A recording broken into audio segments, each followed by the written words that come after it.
Would a weight loss doctor ever suggest you eat more to lose weight? Seems backward, right? But the truth about weight loss is rarely as simple as eat less, move more. And when it comes to professionals in the field, especially those who've spent years studying metabolism, hormones, and behavior, you start to notice patterns, not just in what they do recommend, but in what they never do. So let's pull back the curtain on 5 things that most weight loss doctors avoid, like expired protein powder in the fridge. They don't rely on calorie counting alone. Yes, calories matter, but treating them like currency in a strict economy ignores how our bodies actually work. Your body isn't a calculator. It's a complex machine influenced by hormones like insulin and leptin, brain signals, gut bacteria, sleep quality, even stress levels. A study showed that 2 people eating the same number of calories can gain or lose different amounts of weight depending on the type of food and their individual biology. So while some diets reduce everything to math, doctors know that long-term success hinges on sustainability, nutrition density, and metabolic health, not just counting numbers. They never promise quick fixes. Lose 30 pounds in 30 days. Sounds tempting until you realize it's not just unrealistic, it's often dangerous.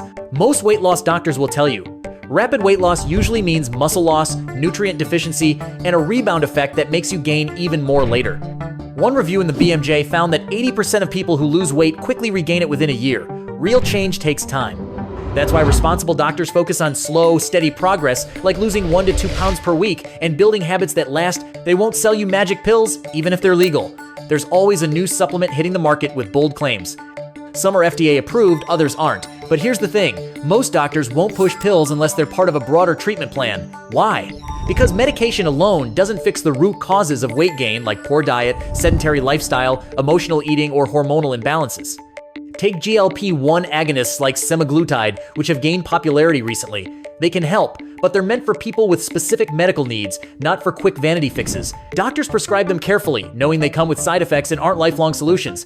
And then there's the ethics piece. Selling supplements without evidence is sketchy. Responsible doctors don't want to profit from hope. They want to guide sustainable change. They don't shame their patients. Let's be honest, weight stigma is real. And while some so-called experts still use guilt or blame to motivate, actual doctors know shame doesn't work. In fact, it does the opposite. Research shows that shame increases cortisol, lowers self-esteem, and leads to worse health outcomes. It also discourages people from seeking help altogether. Doctors who care about results focus on empathy, not judgment. They see patients, not problems. They ask questions before giving advice. And they treat weight like any other health issue, with compassion, data, and patience. They avoid one-size-fits-all diets. You've heard the classics: keto, intermittent fasting, vegan, carnivore. Each has its fans and critics. But what most weight loss doctors agree on is this: no single diet works for everyone, because we're all wired differently. Some people thrive on high-protein, low-carb plans. Others feel better with more carbs and less fat.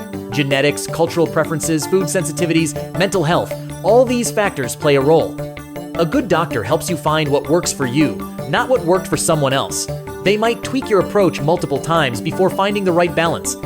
So, what do these 5 things really tell us? That weight loss isn't just about willpower or discipline. It's about understanding the human body, mind, and environment in a way that's respectful, scientific, and deeply personal. And maybe the biggest takeaway isn't even about weight at all. Maybe it's about listening to your body, to science, and to the people who actually understand both. Because sometimes, the best path forward isn't the loudest one shouting promises. It's the quiet, thoughtful guidance that respects the complexity of being human.